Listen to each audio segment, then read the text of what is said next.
Fantastic human, hello, and welcome to this beginner-friendly course on Apple Freeform, right here on iPad.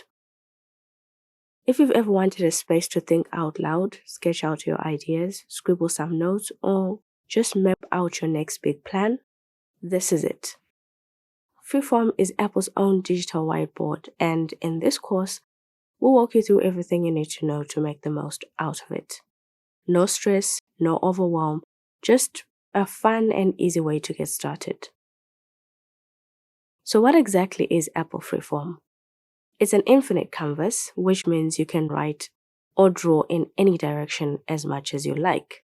Whether you're brainstorming solo, jotting down quick notes, or working with others on a shared board, it just keeps expanding with your ideas.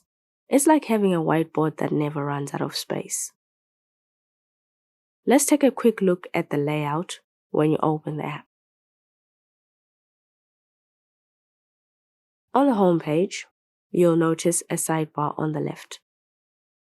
This sidebar shows a set of default folders like All Boards, Recent, and Shared. They help you stay organized, and yes, you can tuck the sidebar away when you need more screen space.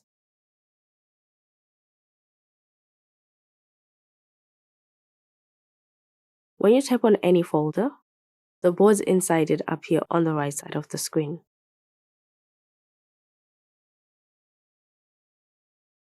These are your individual Freeform workspaces, each with an endless canvas for an idea. Let's open one and step into its workspace. Your Freeform workspace is the actual whiteboard. It's infinite, which means you can keep going left, right, up, or down as far as you like. Want to handwrite something with your Apple Pencil? Go for it. Prefer typing with your keyboard? That works too. Need to bring in photos, shapes, sticky notes, or diagrams? You're just getting started. This space adapts to your style, no matter how neat, messy, or visual your thinking process is. And that's the beauty of it.